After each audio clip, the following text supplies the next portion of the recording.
నైరుతి రుతుపవనాలు ముందుగానే వచ్చేస్తున్నాయని భారత వాతావరణ శాఖ ప్రకటించింది. వర్షాగమనం ఆనందప్రదమే. గ్రీష్మ తాపం నుంచి ఉపశమనం ఉల్లాసకరమే అయినా ప్రకృతి నుంచి ఎదురవుతున్న ఒక ఉపద్రవాన్ని ఉపేక్షించకూడదు. విషమిస్తున్న వేడిగాడుపులే ఆ ముప్పు. నిజానికి ఈ ఏడాది రుతుపవనాలే కాదు, వేసవి సైతం ముందుగానే ప్రవేశించింది. ఇది ప్రస్తుత సంవత్సరంలోనే కాదు, సుదీర్ఘకాలం ఏటా పునరావృతమయ్యే పరిణామమని వాతావరణ నిపుణులు చెబుతున్నారు. న్యాయధర్మంలో బీడులు కాగా ఎండాకాలం ఎగిసి మండినది అని వాతావరణ మార్పు ప్రభావాలపై ప్రపంచం దృష్టి పెట్టని కాలంలోనే తెలుగు కవి ఒకరు ఆక్రోశిస్తే ఉగ్రమవుతున్న ఉష్ణోగ్రతలో ప్రజల డిఎన్ఏలో రసాయనిక మార్పులకు కారణమై అకాల వృద్ధాప్యానికి దారితీయవచ్చని అమెరికన్ శాస్త్రవేత్తలు ఇటీవలి హెచ్చరించారు. కవి హృదయం, వైజ్ఞానిక మేధ మనిషి శ్రేయస్సుకు ఆరాటపడ్డాయి. సమస్త లోకులకు జీవనానందాన్ని ఆకాంక్షించాయి. మరి ప్రజల నుంచి అధికారాన్ని పొందిన పెద్ద మనుషులు పగళ్లన్నీ పగిలిపోయి నిషేధాలు విసిర్నిళ్లుతున్న వేసవి రోజుల్లో సామాన్యుల, శ్రామికుల ఆరోగ్యాలను, జీవనాధారాలను కాపాడేందుకు చిత్తశుద్దితో శ్రద్ధ చూపుతున్నారా?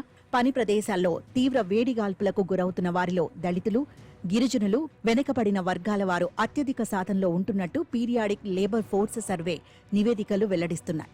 కాయకష్టంతో జీవనోపాధి పొందేవారు ప్రధానంగా ఈ సామాజిక వర్గాల వారి. వ్యవసాయం, నిర్మాణ రంగం జీవనాధారాలుగా ఉన్న ఈ సామాజికులు పని ప్రదేశాలలోనే కాకుండా అధ్వాన్న గృహ వసతులు కారణంగా కూడా ఉష్ణ అన్యాయంకు గురవుతున్నారు. అనారోగ్యం బారిన పడి ఆదాయాన్ని, జీవన భద్రతను కోల్పోతున్నారు. ప్రపంచ శ్రామిక జనావళి 240 కోట్లలో 70% మంది తీవ్ర వేడిగాడుపుల మూలంగా ఆరోగ్య, ఆర్థిక సమస్యలకు లోనవుతున్నారని ఐక్యరాజ్యసమితి నిర్ధారించింది. వేడిగాడుపుల వైపరీత్యాలలో జెండర్ కోణాన్ని కూడా పరిగణనలోకి తీసుకోవాల్సి ఉంది.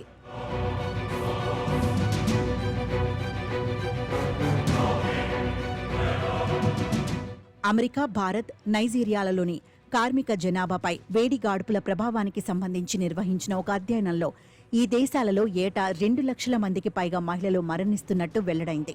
మన దేశంలో వడదెబ్బ మరణాల సంఖ్యను ప్రభుత్వం ఖచ్చితంగా నమోదు చేయడం లేదు. గత వేసవిలో 17 రాష్ట్రాలలో 733 మంది చంద్రగాడుపుల మూలంగా చనిపోయినట్టు హీట్ వాచ్ నివేదిక పేర్కొనగా ప్రభుత్వ గణాంకాలు అంతకంటే తక్కువగా ఉన్నాయి. తీవ్ర వేడిగాలుల ప్రభావం గర్భిణీ స్త్రీలపైన, నవజాత శిశువులపైన తీవ్రంగా ఉంటోంది. మన దేశంలో వేడిగాడుపుల ప్రభావిత అనారోగ్యాలతో మరణించే వారి సంఖ్య 2050 సంవత్సరం నాటికి వేల సంఖ్యలో పెరిగిపోతుందని నిపుణులు హెచ్చరిస్తున్నారు. వేడిగాడుపులతో అసంఘటిత రంగంలోని శ్రామిక జనావళి ఆరోగ్యం, జీవనాధారాలకు ఏర్పడుతున్న ముప్పు కారణంగా భారత్ స్థూల దేశీయోత్పత్తికి 4.5% మేర నష్టం వాటిల్లవచ్చని గత ఏడాది రిజర్వ్ బ్యాంక్ అంచనా వేసింది. పట్టణ, నగర ప్రాంతాలలో ప్రాణాంతక వేడిగాడుపులను ఎదుర్కొనేందుకు పలు నగరాలలో హీట్ యాక్షన్ ప్లాన్లను అమలు పరుస్తున్నాయి. అయితే అవి లోపభూయిష్టంగా ఉండడంతో అసంఘటిత రంగ కార్మికులు కనీస ప్రయోజనం పొందలేకపోతున్నారు. ఈ వాస్తవాన్ని దృష్టిలో ఉంచుకొని ఆ శ్రమజీవుల సంక్షేమమే లక్ష్యంగా వేడిగాడుపుల ఉపశమన ప్రణాళికలను రూపొందించి అమలుపరచాలి. ఈ విషయంలో తమిళనాడు ప్రభుత్వం గ్రీన్ తమిళనాడు మిషన్ ద్వారా చేస్తున్న కృషి పదనిర్దేశకమైనదిగా చెప్పవచ్చు. తెలంగాణ రాష్ట్ర ప్రభుత్వం వడదెబ్బ మృతులకు చెల్లించే ఎక్స్ గ్రేషియాను 50,000 నుంచి 4 లక్షలకు పెంచడం అభినందనీయం. కేంద్ర ప్రభుత్వం ఇప్పటికీ వేడిగాడుపులను ఒక వ్యవస్థీకృత ముప్పుగా కాకుండా ఒక వార్షిక ఇబ్బందిగా మాత్రమే పరిగణిస్తున్నట్టుగా కనిపిస్తోంది.